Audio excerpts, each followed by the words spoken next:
But yeah, for people who don't know, and seeing Danny for the first time, he's actually been on the show every episode at the very beginning. That song you heard, Dan custom made that for me in the show. And I want to say too, that was like one of the biggest encouragements of me actually sitting down and starting to move the ball with this thing, because I remember I made like a status that it would make sense for me to make a podcast with like my community and asked if people would be interested.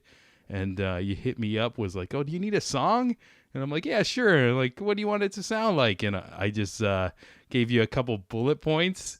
Yeah. And then you came back with like the most perfect song. And then I'm like, oh my God, I have a song. I have to do it now. Yeah. Forced you in a corner. Yeah. No, but that's good. I think like, I don't know, just people just sometimes need that encouragement, especially like creatives in life too. And it's like, it's always something that, not just because of the situation of you being like so generous to me and like giving me a song or whatever, but it's like I've always wanted to pay that spirit forward to other people. And if I see somebody like trying something or they're overthinking it, I'm just always like, do it. Because I don't know, I feel like back in the day, like I didn't have a lot of like different like people in, I don't know, like creative lanes. And every time I would try to do something, it would almost get discouraged and I would think I'm doing something wrong. Mm-hmm. But long story short, you made me that song. And then years later, I'm talking to like a lot of my heroes, and I can't thank you enough, you know, for that push. Hey, you did it, and I didn't do anything. No, you're part of the team, baby. I'm happy to be aboard. Yeah. Yeah. And it's cool to finally have you on like one of the newer episodes now as well. Thanks for having me, man. Yeah, awesome. I'm glad we can do this. Me too. Yeah, obviously I've known you like my entire life, and growing up, music was both a huge part in both of our lives. But what I admire about you is you took the next step. You changed from just being a fan to actually being a musician, and you have so many projects and everything. And I want to know, like, kind of like, do you remember like the seed where it changed for you from being just a casual listener to being like, I need to do this. I need to make this part of my life. Like picking up a guitar, like, cause that was the first thing, right? Was like picking up guitar. So I actually have tried to think about this now. Like I talked to my mom and I'm like, was I like, cause I'm always curious if there's like, cause I think that like anything, like what I've learned is like a skill set, and like I was terrible at guitar for a long time at the beginning. And then like, you just put in the time and you do get better. But I always wonder is there like some little thing that's just embedded in you that pushes you in that direction that you can't control, and it doesn't matter how much you work at it? Because I've met people that are like, they're just tone deaf, and it's not their fault. They just don't have that ear. Like I did always have an ear, and my mom was like, yeah, like we put you in music lessons when I was like 2 years old, and they had me playing in some like they had us playing violins, or I don't know. I think I just did it for a year, but so I think there's something kind of probably innate that I was drawn to it for whatever reason. Yeah, but like it was I always listened to music, but I wasn't like obsessed with it. And then it was probably like hearing like Nirvana was a big one for me really early in like grade 5 or something, and it changed and it seemed a little more easy. Like I don't know, music just seemed, I don't know, like unknowable to me. Mm-hmm. And then I don't know, for whatever reason, but my uncle also played guitar, and he helped, and he picked out a guitar for me that was actually a really good guitar. That ended up getting stolen at a gig a million years later. But damn it. I know, it sucked. That one was a tough one. Yeah. Cause I'm as a musician, like you got to be able to like at a moment's notice sell something if you're dying for something. So like, I'm not really, gear comes and goes. Like I rented this is just a cool mic that I'm using for recording for right now. And then that'll go. Like, I'm not too like sentimental, but that was like the first guitar. And I just put all my years on that one, and it went away. I was like, that sucks. But then you move on.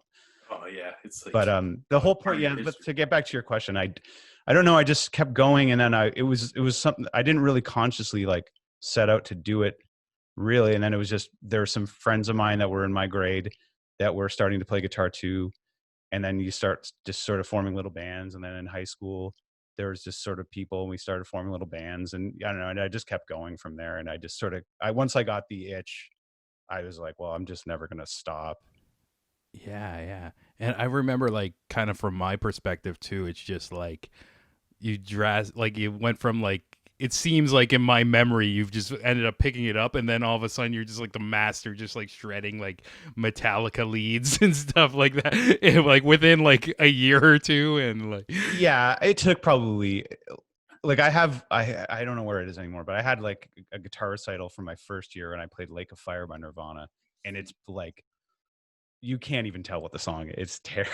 It's so bad. So like, it's very important to understand, like, you're going to be shit most likely at first, but you just have to, like, and I wanted to quit a lot of times, and my mom was really supportive and just sort of said, well, maybe give it another try, and da, da, da. And I had a great teacher. So like, it's a lot of things helped. It wasn't just, you know, and it was definitely not overnight, but then at a certain point you kind of get half good. And like my guitar, you went to Jeff Bond too, right? Yeah. So we both had the same guitar teacher, and he would teach you all the Metallica stuff. And like, that was a huge deal for me when I was really young, like 14, 15. That was like, this is it.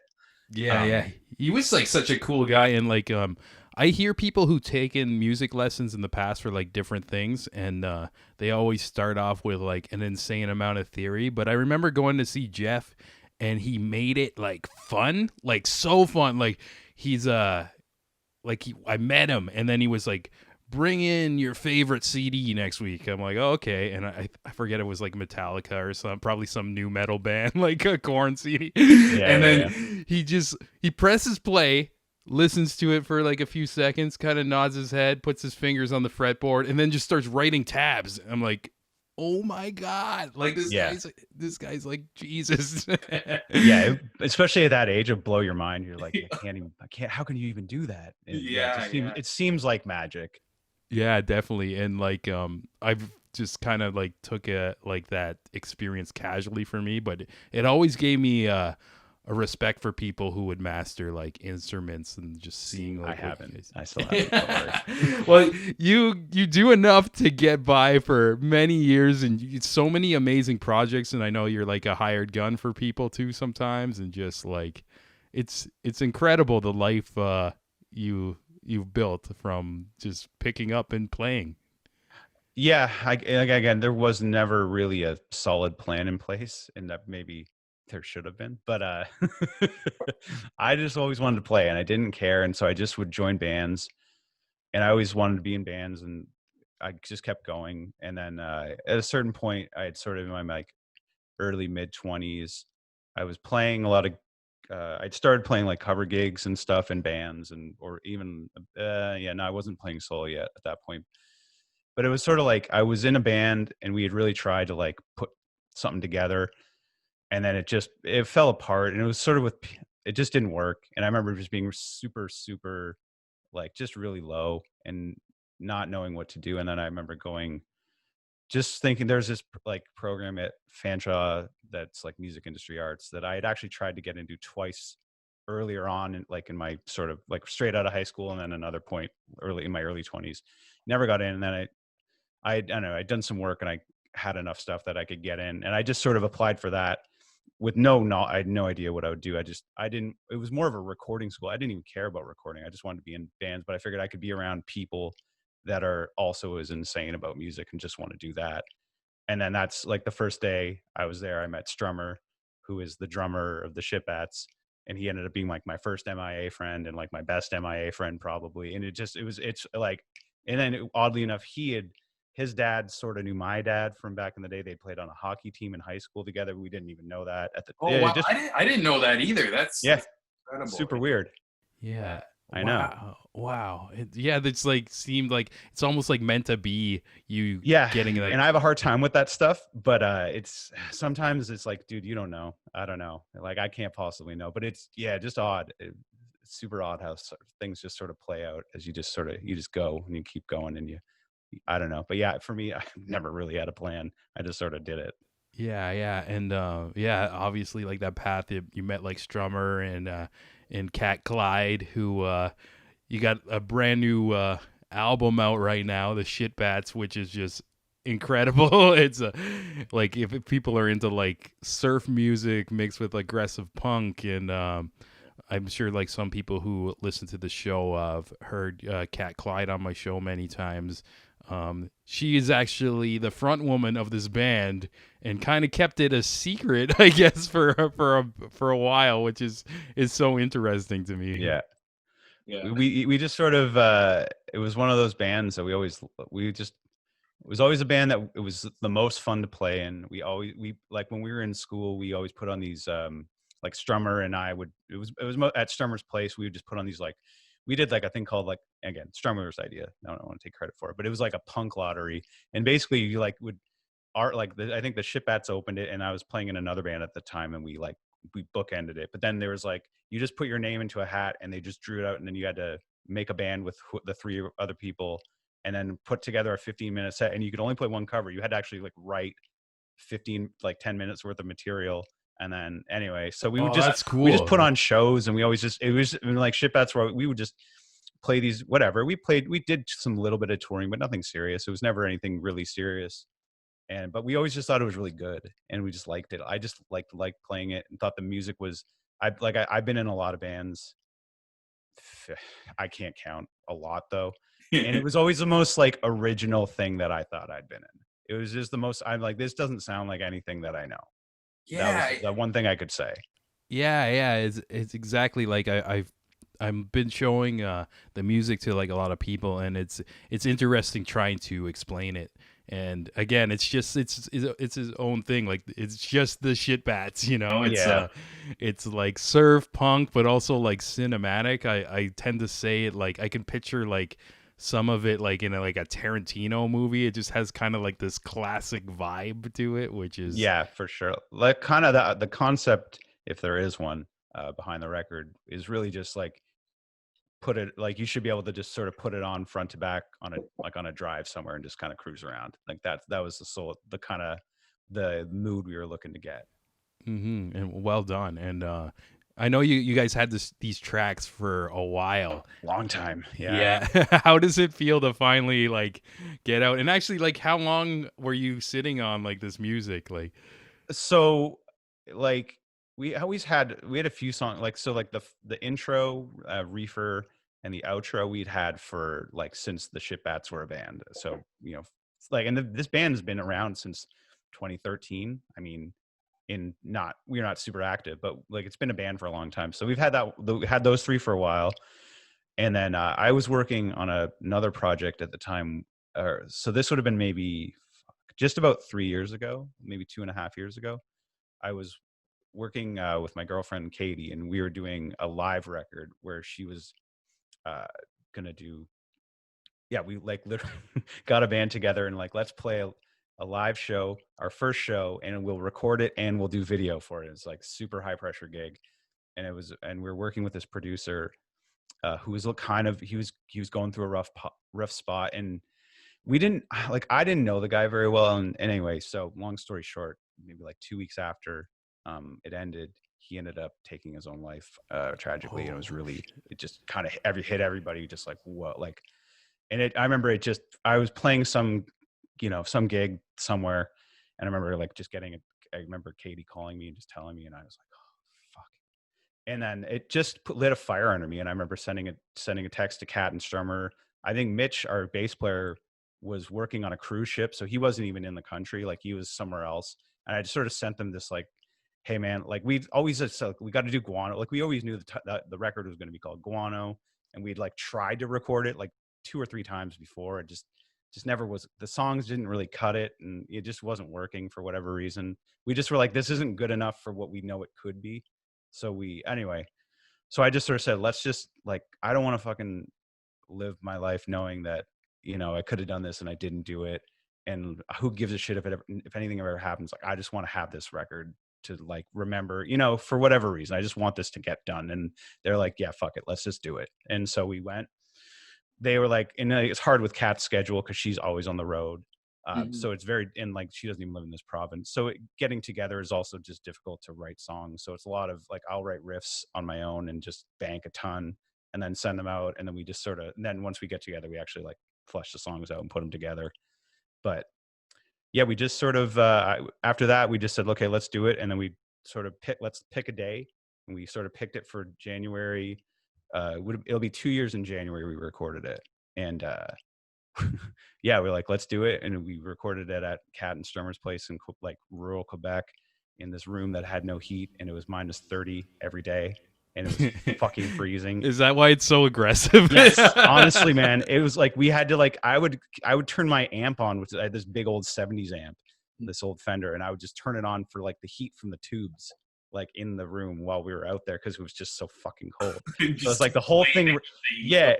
And like I remember like things on our interface were going like we kept losing channels when we were doing the drums. We're like, we're down to 5. We can only have 5 mics. That's it. And so it was just like holy shit. And we just did it. We did it ourselves. We recorded it ourselves, and then a guy that had done Cat's record, Taylor, offered to mix it for us, and so we just sort of self-funded it, did everything ourselves. Put the video, like you shot the video for Let Me Go, and then we had someone else edit it, and we have another video coming and some live videos sort of that we're holding on to that will be coming out at some point. But we just it's just been a total, like we said, let's DIY it. Let's actually just this is the type of band that lends itself to being a DIY band. So let's do it, which means you have to do everything yourself, which means it takes more time to do that. Yeah. But yeah, I'm really happy with how it came together. It's exceeded my expectations. So yeah, it turned out so fucking sick. But yeah, it's so interesting to hear just about like kind of like how the life tragedy kind of like put a perspective in your mind of like, we're gonna do this. Was it like kind of like a mindset that like this plane of existence is not forever and we gotta just do what's in our heart in a way? Or yeah, that's kind of how I live. That's sort of why there's never been a plan for me. It's just like you don't like none of this is ever going to be guaranteed for you, and like there just shit can happen at any moment, and it just so I sort of just put a fire under my ass and said, let's just do it. And who cares? Like, who cares what the outcome? Don't worry about the outcome. Just do the thing, and then you figure it out after. Yeah. It's like even like sometimes it's that first step is so hard, and you need like an extra like motivation. I don't know. It's like that, or maybe that's just with me. Like I tend to be like an overthinker of things, and I'll get an idea, and it'll be a good idea, but I'll just sit on it, and it'll be like months will go by, and then I finally do it, and it's always just that first step, and then the ball rolls, and then I finally put it out, and it's something I'm happy with, or it's something that entertains people, and then I'm like, why didn't I do this like earlier? But it's I don't know, it's shit's funny that way. Like yeah. Well, I'm definitely guilty of an overthinker myself, and I struggled, especially when I tried to put my own thing. Like I'd also at the same time had decided I'm going to start really diving into like mixing in the recording world and just writing my own songs by myself. I'd always been in bands and I've always written songs, and I'd always write songs on my own here and there, but never just anything. I'm like, I just sort of said, I want to at least put out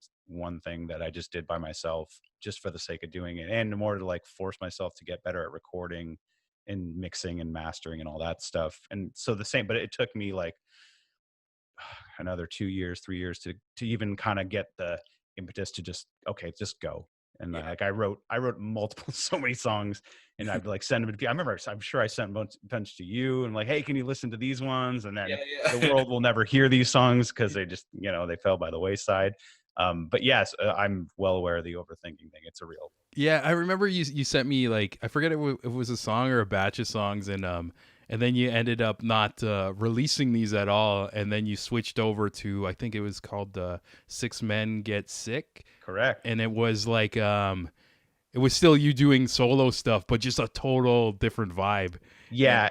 Yeah, that's interesting too, because the songs that you haven't released, I thought they were great songs, but I guess your heart just took you like in another direction. And what was the reasoning for you to change and just do that more experimental type of music? I think at the time, I didn't know at the time. So I ended up just sort of doing it. I wrote one song really fast, and it came out. It was like a fast kind of like post-punky, post-hardcore-y type song that like and that was like, those bands kind of really always held a huge place in my heart, and that like that style of music. Mm-hmm. And so I did it, and then that was the first time it came out different. It was way heavier and a lot more abrasive, a lot more kind of annoying, like sarcastic almost sounding, and I like that, and it sounded more like me. So I just sort of started going that way, and then I didn't really, and then I made the record and I put it out right when quarantine happened. I'd been sitting on it, and then I just sort of to be fair, I rushed it and I didn't put together any like the promo shit that you really should probably do, which we did with Shitbats. So it's like a good lesson. But so it's I mean, it's out there if anyone wants to listen to it. It's called Six Men Get Sick.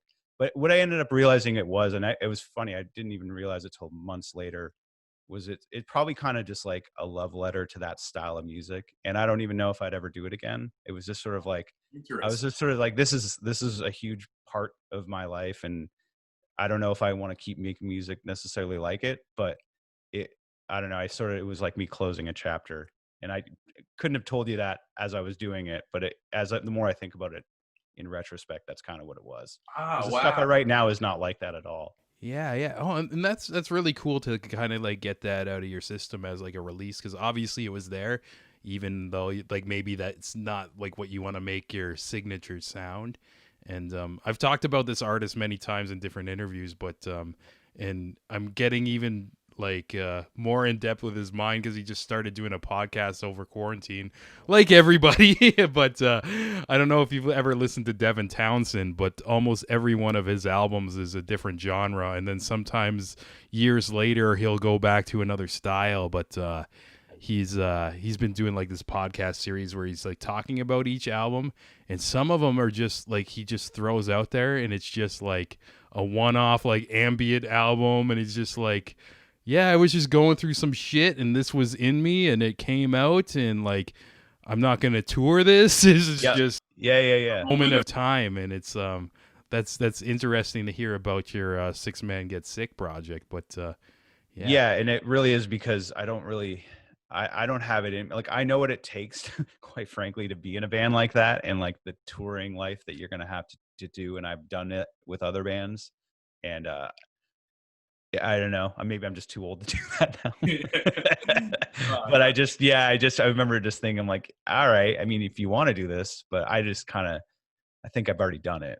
And you know what I mean? It's time to like, it was cool. And I think really a little bit too, it was something that I probably knew how to do. And I was so freaked out about mixing it and doing all the recording of it that maybe there's some subconscious. I mean, I'm just making up something after the fact, so I don't know, but like maybe just like, okay, at least I know this, like I'm familiar with this style of music.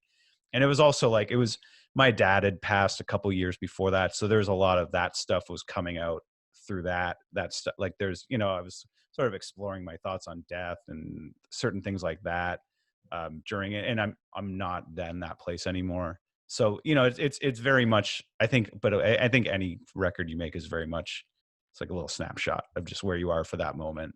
And then, but then then it comes out and it's 2 years later and you're like, oh shit, I'm not even like that anymore. Who was this guy? But yeah. It's weird. Yeah. Oh no, that's really interesting and like insightful to hear too. Because I find like sometimes people they'll get in like this groove where it's like they'll come up with a sound and maybe they'll do a couple albums and then they're like, okay, this is the brand of what it is. This is what people want.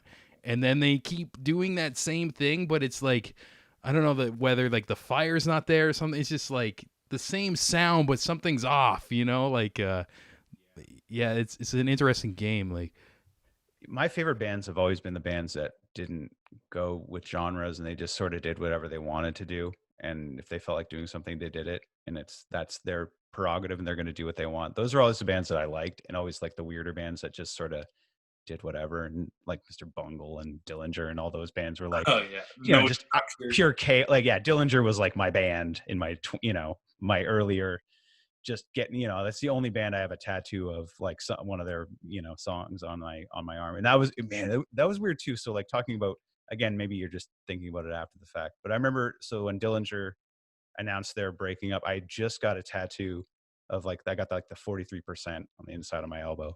Cause I was like, that was just the first thing I heard of theirs. It just like broke my brain. So I was like, okay. But I kind of knew at that time too. I'm like, I'd quit the heavy band that I was in at that point, like not long before that. And I was kind of like, I just don't think I'm going to do like the real, like super metal aggro stuff anymore. But I wanted to kind of like say goodbye to it, but like put as part of my really big part of my, my 20s and all that stuff. Oh, that's and cool. Then, so I got the tattoo, and like a day later, Dillinger announced they're breaking up. Fuck. It's like, oh no, did I do this?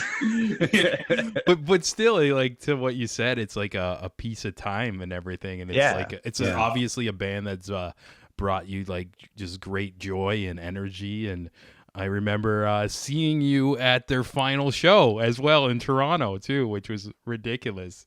Yeah, that's where I blew out the last of my knee cartilage and just I remember we were having a beer or something right before they were gonna go on, and I knew it was your band and everything, and you're like, the lights dimmed, and you're like, I gotta get in there, and I'm like, yes. I probably won't see you for the rest of the night. And I gave you a hug because that night, that fucking venue just turned into absolute chaos. And and I just make my way to the front of that. And just, and the singer's like jumping off like the balcony of the opera house, and like, oh my god, like, they're just those are my guys. I never really like did the full freak out fan. They were the only band I ever did it for, and it was just like they just tapped into something that was like, yep, I get it, even though I don't get it, and I want to understand it, but I can't understand it. And they're so good musically, but they're insane live at the same time. Like, it was just all the things they would just check off, and would just tap into something. And at that time, I was so like, I'd really numb myself and couldn't really release. And I was like I was the only man I could just, it was pure catharsis. I could just let go. And it was like the only real spot I could let go aside from playing music outside of that at that time in my life. So it was a really just important for like just getting the aggression and all the like just the stuff that kind of builds in you. You can just blow it all out, and at least then you feel better after, and everyone's there for the same reason. No one's trying to hurt each other. At least most of the shows that I was at, no one was ever trying to hurt each other or anything. Yeah, that's an interesting thing to think about too, because it really, like, lots of people ask me like, why are you into metal? And it's more like because the live experience, it kind of taps into something very primal and almost like hard to explain, but it's also a safe and appropriate spot to just go ape shit as an adult. It's like I go to these shows and I'm in a venue with like a couple hundred people, and you can just go up to a stranger and like give them a friendly push, and they're not gonna punch you in the face. It's like they'll push you back, and it's like part of the game. It's like exactly. It's just like usually like some of the most angriest shows, like one band I never like listen to on my free time, but every time they're at the opera house I go and see is Cannibal Corpse, just because I'm addicted to the energy. It's like a drug. And then like, it's so aggressive. The crowd gets super aggressive, but it's not like people, like you mentioned earlier, like people aren't trying to hurt each other. They're still, it's hard to explain to somebody who's never been at one of these things, but you're consensual just violence, really. Yeah, consensual like violence. And you've if somebody agreed, if you're up at the front, you've all agreed that this is the mosh pit, this is where shit goes down, and you're all there to do it, and you're all sweating on each other and hugging each other, or whatever it is. But it's also still like, we've agreed that we're all going to hit each other, and it's cool after, and nobody's mad at each other, and this is just what you do. And it's there. Where else in society can you do that aside from like boxing or like martial arts or that kind of a thing? And I didn't do any of that stuff. So that was for me. And like being a guy, there's just some of that energy that just, it's got to come out somewhere. And it's better that than me going sideways and getting into street fights or something like that, because I don't know what's going on in my own head, whatever. So I was just very lucky that I was drawn to that music. And it was just, I latched on young when I was a young, angry kid. And it just, I think music also, like, I should probably touch on it, I guess. Like, I had a pretty traumatic childhood. My dad was in a really traumatic car accident when I was 8. So I had a lot of stuff that I wasn't not able to process early on. And for sure, music was like something for me to just I didn't have to think. I was so tired of talking about it. I could just play, and I didn't have to, I could go somewhere else and I could just do it. And again, this is me thinking later about it, but it's not like, again, it's not like this was conscious. It's just like something I just was, whatever, I just had to do it or was drawn to do it or something, just because I wasn't capable of talking about things like that. So you just play, and then that comes out that way. Yeah, even like on your own time too, like probably before playing, just to put something in your ears and just let escape for a bit to whatever like the sadness is around and stuff. I didn't go through the exact same experience as you, but like just I've noticed when I go through troubles in life, even like my earliest memories of feeling like just like whether it's anger or sadness, it usually leads to me escaping with songs and like things in my ear and stuff like that. And yeah, even like with your whole experience with your dad too, that was an eye opener for me, because you were 8, I was 7 years old, we lived on the same street, and it kind of made me change it. That whole thing changed my life perspective in a way too, because I didn't know or never had somebody who went through that traumatic stuff, and it just kind of kicked me and said like, or showed me that life is not all like smiles and rainbows, cuz and just I don't know, it was just like my first like little eye opener of how fragile we are. And I don't often think about this kind of stuff, but when I do, it almost turns into like this motivator, that almost something we were talking about earlier. It's like we're not here forever, so do what you need to do while you're on here, or what you're compelled to do, and just go for it and everything. Yeah, and that was the thing, is like the hugest takeaway. Once you get past all the emotional pain and all that stuff, and there is possible to do that, and you have to do a lot of work and therapy and all that stuff. But I did, and it's very important, and I think that it's really valuable. But once you get past that, if you can, and that's something I'll always be dealing with it in some way, but I have a lot better of a handle on it now. Um, is that yeah, it just that, and that was always a huge thing shown to me immediately, with like, man, you don't get anything, nothing's guaranteed, like, and yeah, you're man, a like, child then too, like yeah, you're 8, and like my dad was like strong, fit dude, like there was, no reason. And then probably the only reason he did survive, like he survived for like 24 years, but like severely brain injured in a home, wheelchair, like sh- shit gets real, shit gets dark, and it did. And that's a reality, I think, that is sometimes it's uncomfortable for people to talk about, and I understand that, and I get that. I'm able to talk about it now, and I think it's worth talking about, because I know that it's like important for me. I will listen to a lot of podcasts, and I found that when people talk about their shit, you're like, right, I'm not the only person, that like everybody, there's, I've heard things like everyone's fighting a battle you know nothing about, all that kind of stuff. And it is true. So it's good. But it really does, it kicks you in the ass, say like, man, you're not going to be here forever. So why don't you just do what you're going to do? Because I mean, it's not safe. It's not the safe route. And it's, yeah. We both know, but it's, I don't know. I could never see myself doing anything else. Like, even if, I was lucky in that I was able to just like somehow be a musician that just lived off of playing music and nothing else, and just out of pure stubbornness, and, just fuck you, I'll do it. Fuck you, I'll do it. That kind of thing. I sort of managed to do it. Now that maybe that's not going to be able to be a thing, but I'm always going to make records, and I'm always going to play. And like, that's just, for me, that's a non-negotiable. That'll be for the rest of my life. Yeah, I think that fuck you attitude though, like makes you able to some way somehow, with all like the odds against you, swimming against the stream, just make it happen. And yeah, and you need that because you're not good enough at the beginning. And that's something that like a lot of, like, I don't know, there's a lot of motivational shit that's thrown around, and it's a little too simple. But it's good to have that, like, that fuck you, it's a naive attitude, like, fuck you, I'm good enough, but you're probably not. But you need to have that to just like force yourself through it, so you can get to a point where you're actually pretty good. And like, I don't know, I'm all right, I'm not great, but like, I definitely had like there's an arrogance for sure that I had when I was younger, and a bit of a cocky attitude for sure. But you do, I think there's a part of it, it's just, you're just trying to protect yourself and like, just keep moving forward and getting better at what you do.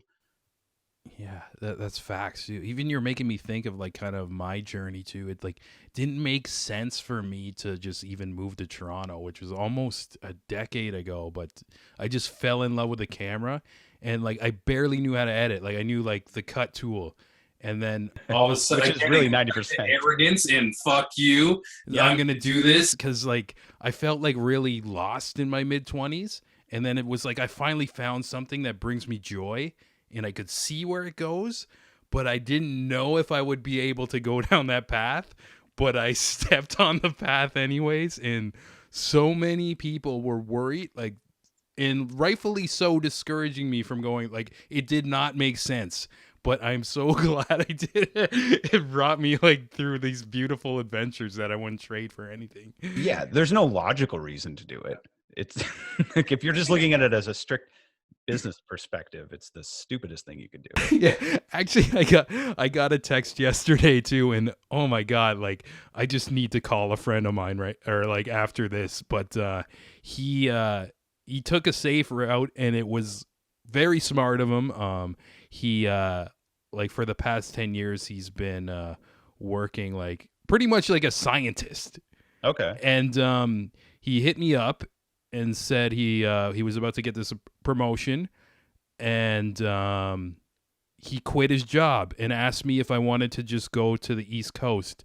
He's like I'm not collecting EI because I quit. He's like, I just got inspired. They were going to promote me. Blah. Like he was set. He was so set. And I don't know his reason, but it almost reminds me of like myself when I'm just like, oh, I'm going to do this right now. Just like, but he sounded so happy, so full of life. And it's so interesting to see like, I don't know, like what's gonna happen. But there's like, well, he's gonna go through the darkness later. Don't worry. Yeah. No, like, and not to like, but like you, but there's that at the beginning when you're like, I've just decided I'm gonna do it, and there's that initial push of like, you get super excited and motivated, and you're like, yeah, here we go, and then it's like 6 months in, you're like, oh god. Then reality like crushes down on you, and you're like, but then you have to keep going through that, and you just keep going. But like, I you know, it's like that. I know that initial like, fuck yeah, let's do it. And then you like get in, you're like, oh, this is a little harder than I thought. Yeah. It's not the fantasy. Well, like some moments is the fantasy, but then yeah, man.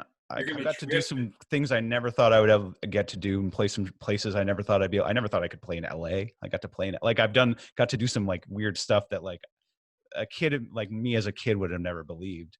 And I'm like by no means any famous rock star by any means, but it just like little stuff for me that's like, oh wow, that's kind of cool. I got to do like a fly-in gig where I like put my guitar on the plane, you know, like the like little stuff like that. I'm like, oh, that's cool, you know, like things like that. You would like, okay, that's a little benchmark. All like achievements, I guess. That means you're a professional. You're down. Yeah, that's when I actually am like, oh, and like when I've heard actually comedians talk about this, so I'm probably like poaching it from them, but like when they got to like say like, you know, when you like go through customs on the airplane, if you're like coming from another country and you have to like write down occupation, and they're like, and I think the bit was like, I got to write down comedian, and for me, I could write down musician. I was like, that's kind of cool.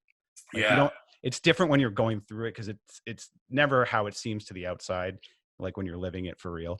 But yeah, like little things like that, like, oh, that's kind of cool. Like 10-year-old Danny would fucking freak out about that. I think I knew 10-year-old Danny. He would be so freaking proud, especially like having physical records. Yeah, I know. Like if we were to tell like 10-year-old Danny, like, yo, you're gonna have a record. It's gonna say lead guitar. Your like credits, you wrote it. Like imagine telling your little self that. Like he probably wouldn't believe it. Like that's like the fantasy or whatever. But yeah, like I got to do that when I think I made my first record when I was 16. We went to like I had the whatever little high school band I was in, and we went to a studio and we like banged out 4 songs in a day, and they mixed it like that day, and then we got it, like we all got CDs to like take. I remember just we were like in our cars listening to our band. It was, you know, it's not very good, but it's still like at the time you're just like, I can't believe that we're on the radio, you know, like even though it was like our putting it on the radio, but it was still just like that. It was so bizarre, like, and like I couldn't I couldn't fathom it. So I mean, yeah, like I kind of got just hooked on how can we just keep doing that. Oh, it's like that's an amazing feeling though. It's like, yeah, it's finally like a physical like thing. It's like, yeah, you've made a thing. It's like, yeah. Yeah, it's so cool. And like I want to go back to talking a bit about Guano again too. Okay, yeah. Like, man, like I'm so proud of you guys to make this album. And I wanted to ask too as we were talking, like you said you were like in all these like different bands and trying different styles even with like your solo stuff, but it seems like that is the thing that you are always gravitating to, whether like you stop doing Shitbats for a couple of years or just put it to the side. It always seems to come back. And I want to know, is it because you guys in the band, you guys are like so close, it's like, is it also because of the hang and because you guys get along so well? Yeah, like we all love I love them. We all love each other. It's like a really, I just like being around them. They're great people. And we're again, yeah, because it's weird. Like there's no other band I'd be in another, like they're in another province and we're still sort of a band. You know, we are a band, but it's difficult to do it. We have to be very, very like make good use of our time when we are around each other. And like we have to always sort of like anytime we're around each other, we're like, we got to do this, this. We always have to do like 40,000 things because we got to get it done. But yeah, it's just so fun to like just be able to hang with them. And like Kat has brought me out with playing in her band a few times, and like I've got to like done touring, and like I got to play with her when she first was like playing her like record deal showcase thing in New York, her first time ever in New York, and we were all, and it was the Shitbats was her backing band, but we were just like playing Cat Clyde songs, and we were all just I remember just how fucking terrified we were all, like just sitting at this Airbnb, just nobody was talking. We were all like trying to meditate or do it. Like we've gone through so many like those like real crazy moments, and we just have such a history with each other. We all just like have such deep love for each other and respect for each other and they're all such great musicians, and it really is like Shitbats. It's the combination of all of us. We would never, one of us on our own would never put this out. It really is like everybody just, it's the way we all meld together, the way we all play together.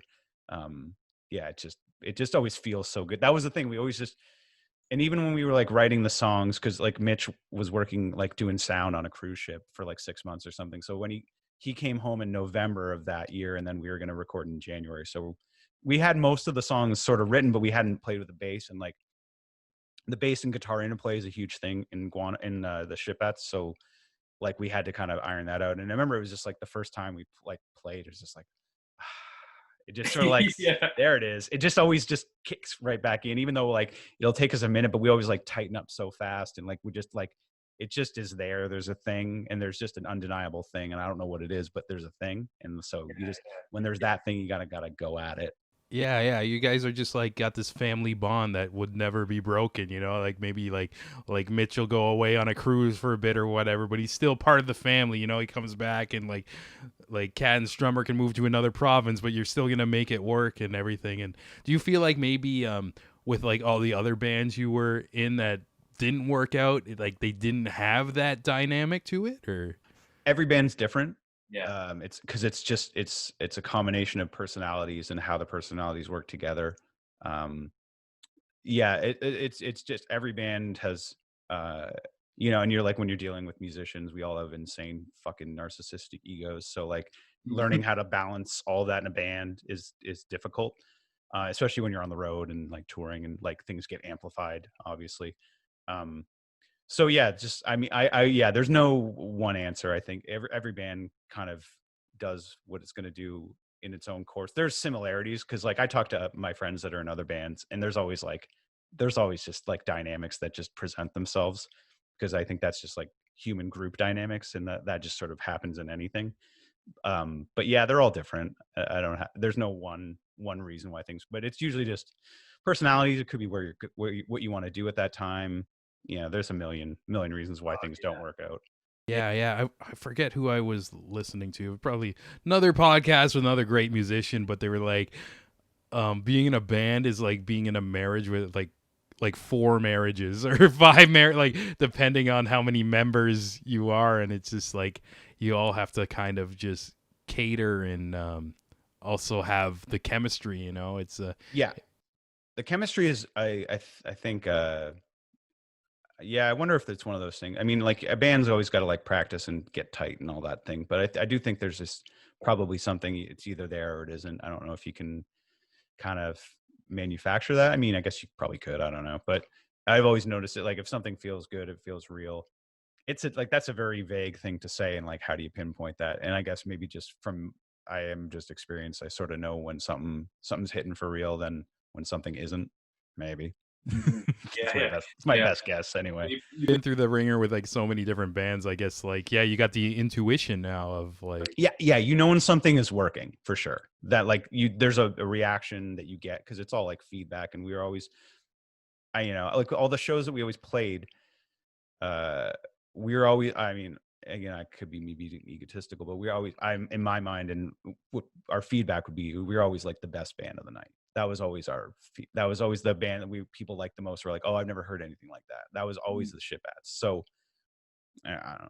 That's could just important. Be anecdotal, but no. That's super important. Just to, I don't know. I find people gravitate to something they've never seen or felt before. You know, like there's so many people or bands that they'll choose the genre first before they start making the music. It's like, oh, we want to be like Nickelback.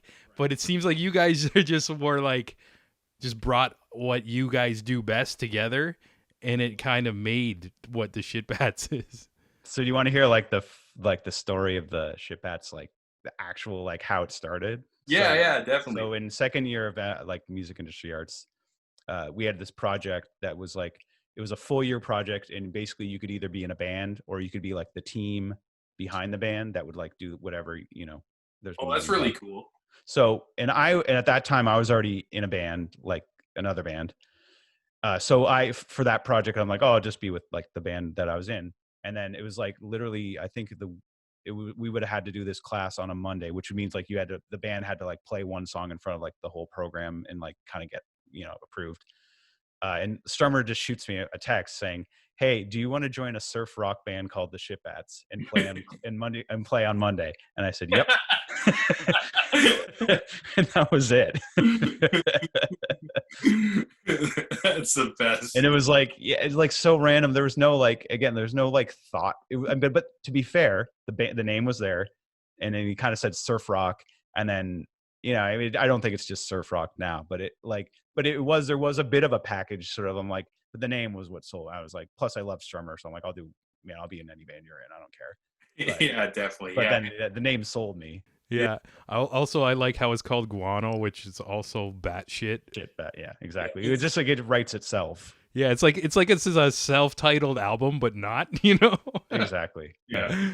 Oh, that's super fun and everything. But yeah, oh my God, like time is flying for me right now. I can't believe we're like almost like at an hour. Oh, shit, are we really? Like I feel like we just started doing this, but that's what happens when I don't know, you catch up with old friends and stuff. Yeah, exactly. Actually, I got the most random memory as I was like mixing this drink. I was like thinking about like our past and everything like that. And you once told me one of the most mind-blowing moments of my childhood. I don't know if you remember this, but you were the person who broke it to me that Santa was not real. Oh, did I do that? Yeah, so you don't remember. This is kind of awesome. Okay. So, obviously, my memory's a bit blurry of this, but I remember some minor details. And I remember it was a sunny afternoon. We were in your backyard. It was me, you, and your brother. And I think one of your friends who was like your age, probably like Saraceno or Norman or somebody, one of your pals were there from like our school. And you came up to me and Tim, who's your brother, and was like, I need to tell you guys something really important. Like maybe you just found out too.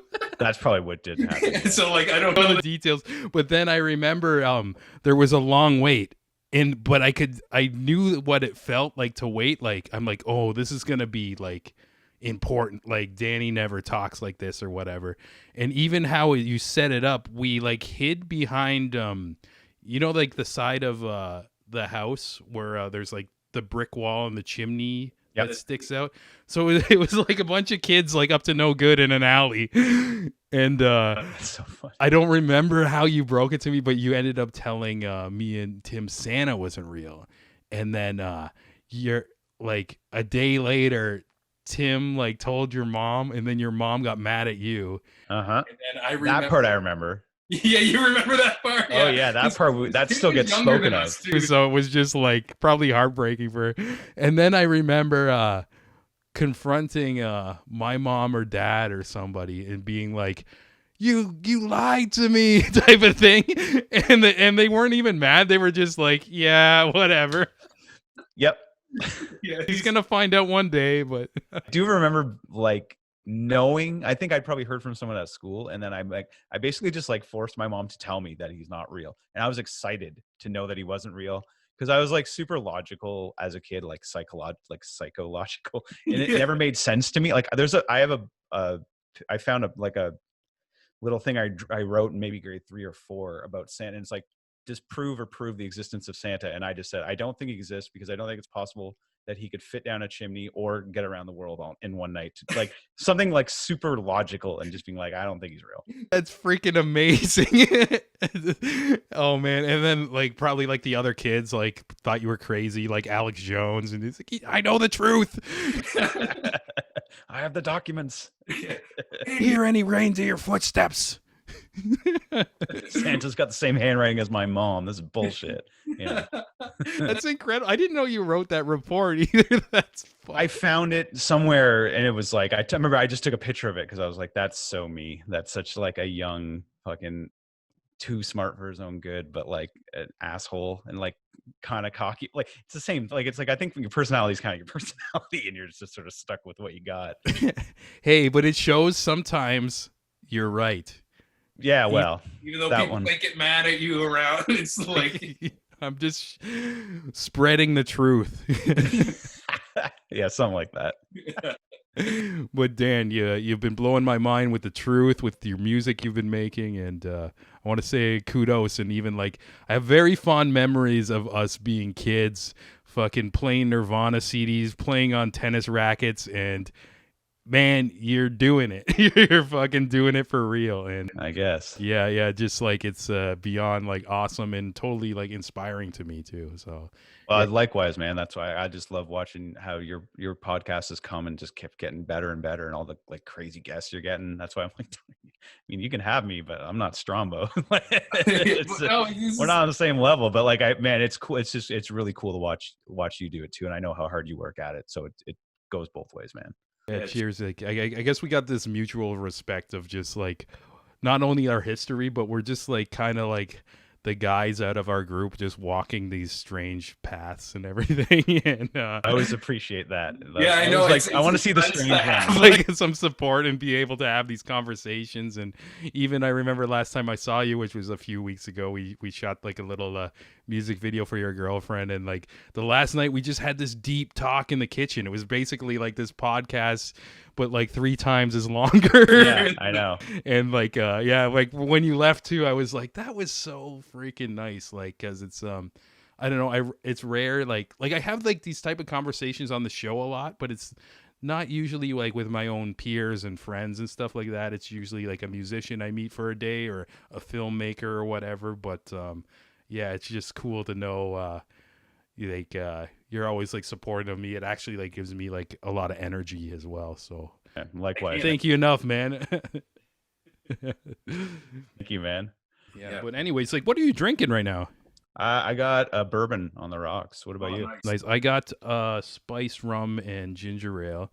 So maybe we should end this off with like a cheers. And I'm into that. Cheers, man. Man, thanks for being on the show. Thanks for having me.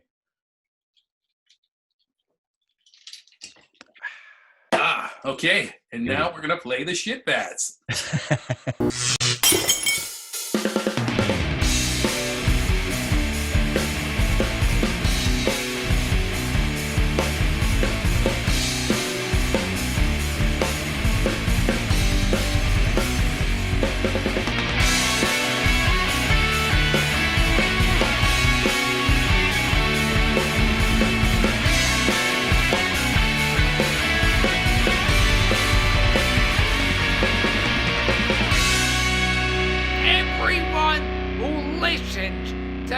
Creative Imbalance podcast can burn in hell.